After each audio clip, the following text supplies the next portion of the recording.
If you're a gardener, you probably think of mulch as one of your best friends. I mean, it's that perfect finishing touch, right? But what if I told you that this trusted ally might have a bit of a dark side? Okay, let's get into it and find out what really happens when you just keep piling on mulch year after year. And you can totally see the appeal. I mean, look at that. A fresh layer of mulch just gives a garden that clean, finished, professional look. It makes your plants pop, and everything just looks so tidy. But the benefits? They go way deeper than just good looks. When you do it right, mulch is an absolute powerhouse. It holds moisture in the soil, which means less watering for you. It keeps weeds down. It helps keep the soil cool in the summer and warm in the winter. And as it breaks down, it actually feeds your soil. It even acts like a little bumper guard to protect trees from lawnmowers. It's a total win-win. So, with all these amazing benefits, it's easy to think, well, I'll just add a fresh new layer every spring to pretty things up. And that's what a lot of us do. But this, right here, is where the trouble starts. Because it turns out, you absolutely can have too much of a good thing. And this is what too much often looks like. Please meet the mulch volcano. You've seen them everywhere, right? In parks, commercial landscapes, maybe even in your own yard. This whole practice of piling mulch high against a tree trunk is probably one of the most common mistakes in gardening. It really comes from not understanding how a tree needs to live and breathe. Here's the tricky part, though. The damage isn't instant. A tree doesn't just fall over the day after you build a mulch volcano. No, it's a really slow, quiet decline that can take years to even notice. And by the time you see the symptoms, the damage might already be severe. So here's what's happening. When you pile mulch too high, you're creating a triple threat. First, you're literally suffocating the roots. They need to breathe air from the soil. Second, you're trapping moisture right up against the bark, which causes it to rot. And third, you've just created the perfect dark, damp resort for all sorts of diseases and pests. Now check this out, because this is what's happening underground. When the soil is too compacted or doesn't have enough oxygen, a tree's delicate feeder roots will actually start growing up into that thick layer of mulch to find air. But this makes the tree incredibly vulnerable, because what happens when there's a drought? That mulch dries out in a flash, and all those shallow roots just cook, seriously stressing the tree. And the signs that your tree is stressed out are really subtle at first. You might see some leaves turning yellow, or maybe the new leaves just seem kind of small. You might even notice some dead twigs way up at the top of the tree. These are all little distress signals that the root system is in big trouble. But the problems don't stop with just putting it on too deep. There are other hidden dangers that can pop up in old, unmanaged mulch piles, turning that protective layer into something straight up toxic. Have you ever opened a bag of mulch and gotten hit with a really sharp, sour smell, almost like vinegar or ammonia? Well, that's what's known as sour mulch. It happens when mulch is stored in these giant, wet piles without enough oxygen. Bad microbes take over and produce some nasty stuff. That pungent smell is your #1 warning sign. And just look at how destructive this can be. The fumes coming off sour mulch can literally scorch and bleach the leaves of your plants. Sometimes this damage happens in less than 24 hours. It usually hits the lowest leaves first, the ones closest to the mulch. So if you ever get a whiff of that sour smell, stop what you're doing, spread that mulch out somewhere to air out for a few days before you even think about putting it near your plants.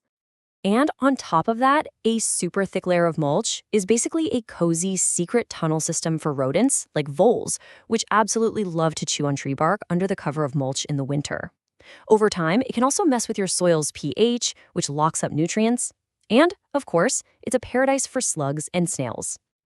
Okay, I know that was a lot of doom and gloom, but here's the really good news. Mulching the right way is incredibly simple. So let's talk about the super easy rules that will keep your plants happy and healthy. Here it is, the golden rule. The total depth of your mulch, and that includes whatever is left from last year, should never be more than 2 to 4 inches. That's it. If you have heavy clay soil, you want to stick closer to 2 inches. Just making that one change will prevent almost every single problem we've talked about. And here is rule number 2, perfectly laid out. I want you to think donut, not volcano. Always, and I mean always, pull the mulch away from the base of a tree or the stems of a plant. You want to be able to see that little flare where the trunk widens out to meet the soil. Leaving that space open lets the bark breathe and stay dry. So before you run out and buy 10 bags of new mulch this spring, here's your game plan. First, just rake a little spot and see how much is already there. If it's all matted down and crusty, use your rake to break it up and fluff it.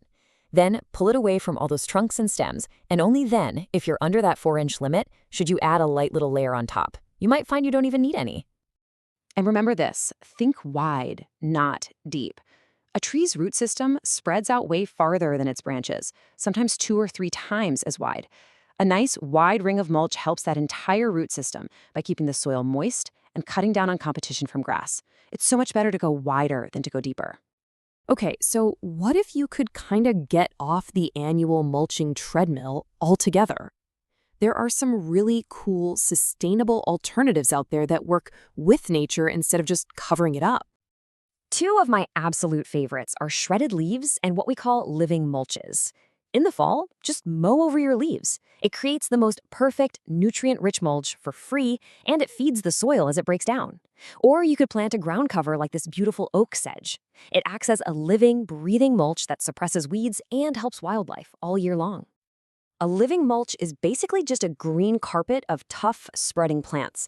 They do everything the bark mulch does, hold in moisture, keep weeds out, but they also support pollinators and create this amazing self-sustaining little ecosystem. And there are great choices for any spot in your yard, whether it's shady or sunny. Really, when you get down to it, the goal is to create a garden that works more like a natural woodland. I mean, nobody goes into the forest to rake and add bark mulch, right? The trees make their own mulch with falling leaves, and other plants cover the ground.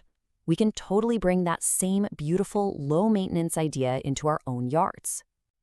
So after all this, it's time to ask a really simple question. Next time you look at your garden, is that mulch you put down actually helping your plants, or could it be slowly hurting them? Let's just do a super quick recap of the most important things. Keep it shallow, 2 to 4 inches total. Always give your plants breathing room by making that donut shape around the stems. If it smells like vinegar, let it air out. And always fluff up the old stuff before you even think about adding more. The absolute best part about all of this is that it's such an easy fix. Seriously, spending 5 minutes with a rake can make a huge difference for the health of your plants for years to come. A simple check today really can save your favorite tree tomorrow. So, what are you waiting for? Go take a look. You know exactly what to look for now.